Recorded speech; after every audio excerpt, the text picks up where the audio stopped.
C'est le dernier numéro de la 10e saison d'Aiguillage. Je vous propose aujourd'hui le condensé d'un voyage de 5 jours chez nos voisins helvètes qui nous amènera à emprunter des express panoramiques, des funiculaires et des trains à crémaillère, mais aussi un téléphérique en mode cabriolet ou encore un authentique bateau à vapeur.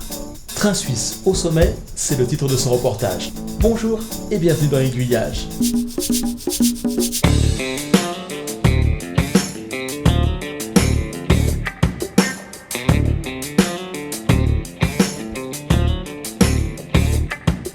La Suisse, on peut la rejoindre en train bien sûr, grâce au TGV Lyria, qui propose jusqu'à 20 allers-retours par jour vers ou au départ des 3 plus grandes villes françaises, et la parcourir en tous sens grâce à son réseau de transport public le plus dense au monde.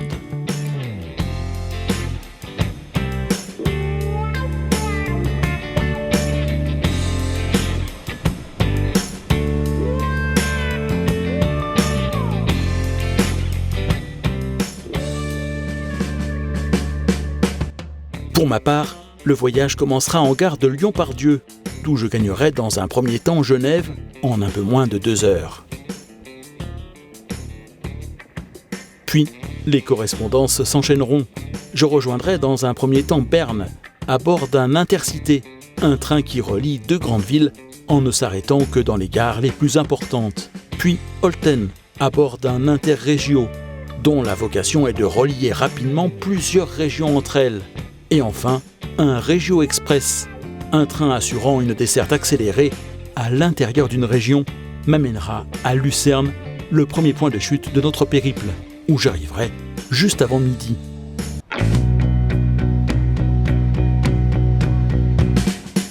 En Suisse, l'horaire est cadencé depuis 1982. Toutes les heures ou toutes les demi-heures, les trains partent à la même minute et toujours du même quai. L'emplacement des voitures de première et seconde classe, et même de la voiture-bar, est matérialisé par des zones A, B et C, très faciles à repérer. Les temps de correspondance peuvent ainsi se faire très courts. Entre les 4 trains que j'ai empruntés pour faire ce trajet, moins de 10 minutes à chaque fois, et pourtant aucun stress à faire ces différents changements. Les informations sur les horaires et le numéro du quai d'arrivée et de départ du train suivant étant connus d'avance. Pas étonnant que les Suisses soient les champions d'Europe des déplacements en train.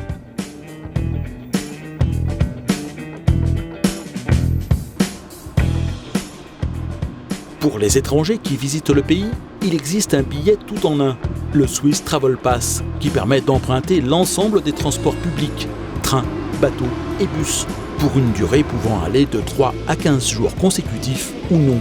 Le nombre de kilomètres parcourus n'est pas limité.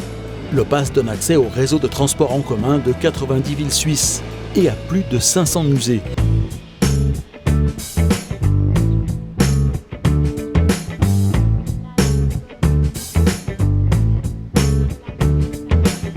De Lucerne, je n'aurai pas le temps cette fois-ci de vous ramener des images de son intéressant musée des transports, mais je ne peux m'empêcher de vous montrer ce qui est sans doute l'emblème la plus connue de la ville, le pont de la Chapelle, l'un des plus anciens ponts en bois d'Europe, qui a été reconstruit après un grand incendie qui l'avait touché en 1993.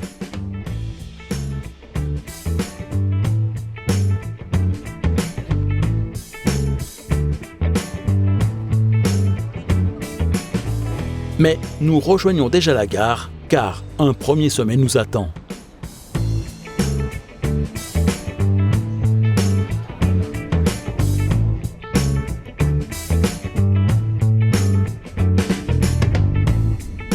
Quelques minutes de trajet en train, et nous voici à Stens, où circule depuis 1893, il y a 125 ans cette année, un funiculaire qui menait autrefois ses passagers jusqu'au sommet du Stanserhorn. Le trajet se faisait alors en 3 tronçons, mais en 1974, la foudre s'abattit sur l'hôtel qui se trouvait au sommet, et l'incendie qui s'ensuivit se propagea à la gare et à la machinerie du funiculaire. Il fut alors remplacé par un téléphérique dans sa partie supérieure. Les amateurs regretteront forcément l'ancien funiculaire qui, avec ses 3 sections, était unique au monde. Mais, joli lot de consolation tout de même, le téléphérique d'origine a été remplacé en 2012 par un nouveau système baptisé le Cabrio.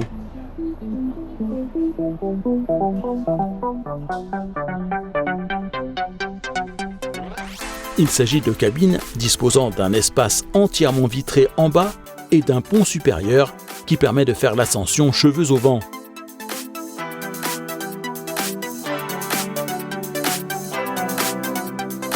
Un défi technique qui a supposé de nombreuses adaptations par rapport aux solutions adoptées pour les téléphériques traditionnels. Ici, les cabines ne sont plus suspendues à un câble, mais supportées par deux qui se trouvent à mi-hauteur entre les deux ponts. Les passagers qui font le voyage sur le pont supérieur vivent ainsi l'expérience d'un passage au-dessus des pylônes. Sensation inédite garantie.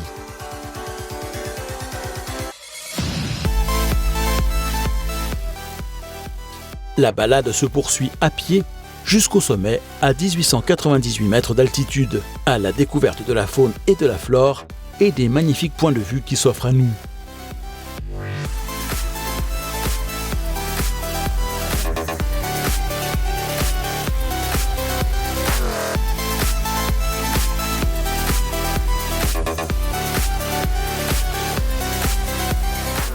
Ce n'est pas que l'on ne resterait pas plus longtemps là-haut, mais nous sommes attendus au bord du lac des 4 cantons pour la suite de notre périple.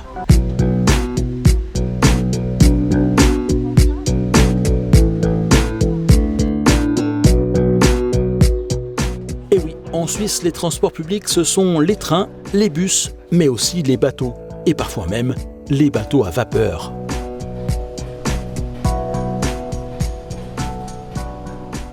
Notre deuxième voyage commence à bord de l'un d'entre eux.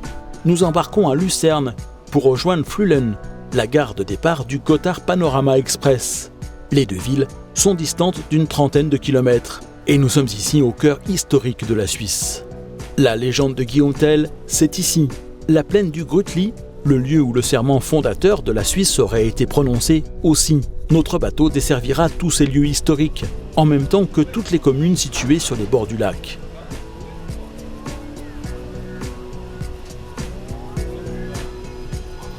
En milieu d'après-midi, il assurera la correspondance avec le premier train panoramique que nous emprunterons au cours de notre périple en Suisse.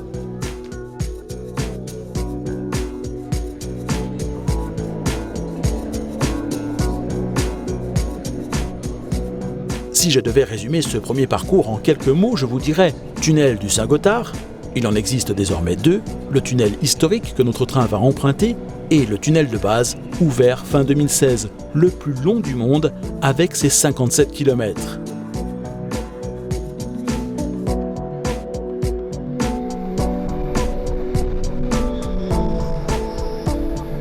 Église de Wassen. Elle est célèbre parce que le train parcourant ici deux tunnels hélicoïdaux qui l'amènent à faire des demi-tours pour prendre de l'altitude, les passagers peuvent l'apercevoir 3 fois depuis leur fenêtre, à des niveaux différents.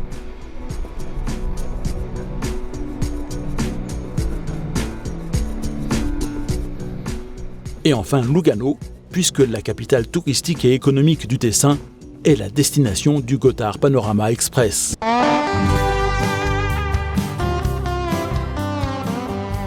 Une ville au charme tout italien. C'est d'ailleurs la langue qui est parlée dans le canton. La frontière avec l'Italie est toute proche et Milan se trouve à moins de 80 km.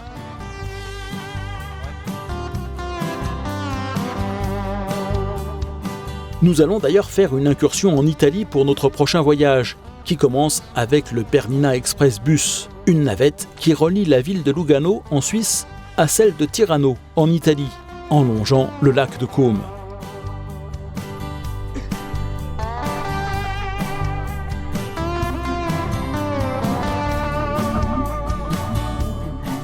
Le voyage sur rail débute quasiment en mode tramway, le train partageant la route avec les voitures. Cette ligne est exploitée par la compagnie des chemins de fer Rétic, RHB. Elle est à l'écartement métrique, tout comme l'ensemble du réseau exploité par cette société.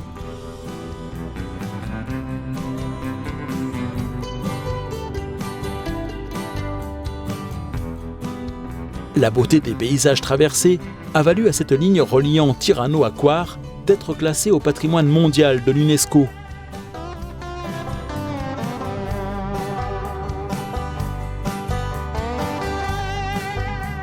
2 kilomètres après la gare de départ, c'est le passage de la frontière et le retour en Suisse. Et très vite, nous nous retrouvons engagés dans l'un des points d'intérêt les plus fameux de la ligne, la boucle de Beauciaux, où le train franchit un viaduc hélicoïdal.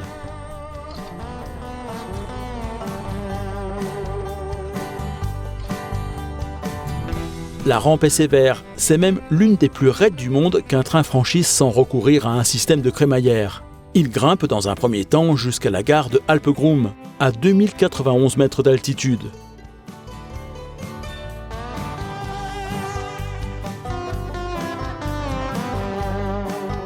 Nous y resterons quelques minutes dans l'attente d'un train croiseur redescendant en direction de Tirano avant de poursuivre notre chemin vers le point culminant de la ligne, la gare d'Ospizio Bernina, à 2253 mètres d'altitude.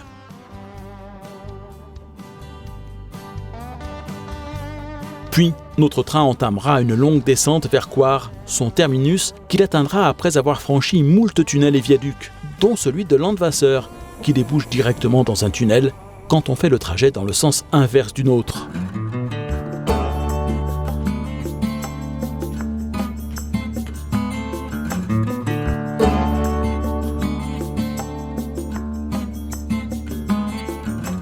Coire, c'est la plus ancienne ville de Suisse, le chef-lieu du canton des Grisons et aussi le siège des chemins de fer rétiques.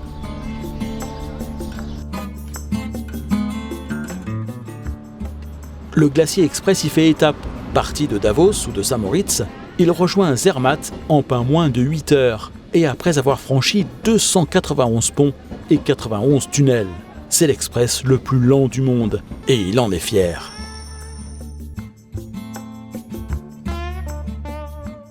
Lui aussi tutoie les sommets. Sa ligne culmine à 2033 mètres d'altitude, au col de l'Oberalp.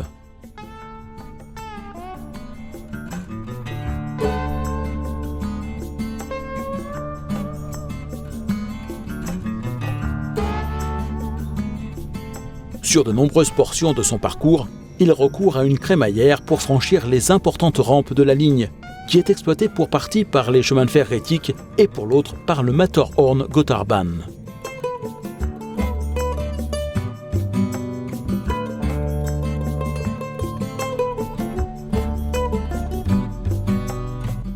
Son terminus se fait à Zermatt, un village sans voiture.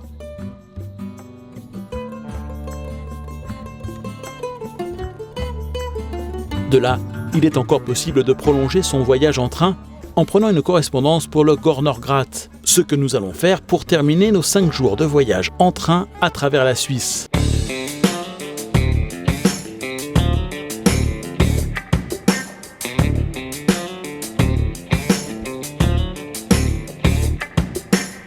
Ce train à crémaillère grimpe jusqu'à 3089 mètres d'altitude pour atteindre la plus haute gare ferroviaire à l'air libre d'Europe.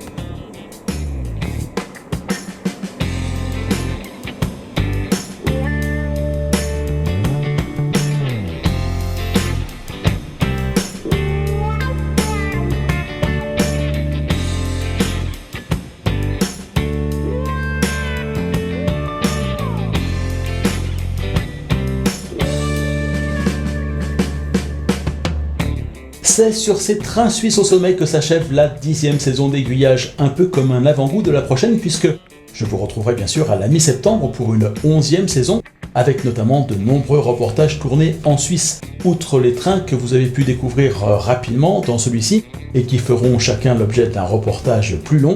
Je vous emmènerai également au chemin de fer du Kaiserberg, au petit train du Gotteron, à celui de Pulis sur les bords du lac Léman, ou encore au Swiss Vapor Park, pour ne parler que des sujets qui ont d'ores et déjà été tournés dans ce pays, sachant que d'autres le seront également cet été, mais il y aura bien sûr tout au long de cette prochaine saison de nombreux autres reportages tournés en France et en Belgique traitant de trains réels ou de modélisme ferroviaire, avec notamment la couverture des grandes expositions de l'automne. Tout au long de l'été, je vous enverrai quelques cartes postales en provenance de ces 10 années de reportages diffusés dans Aiguillage.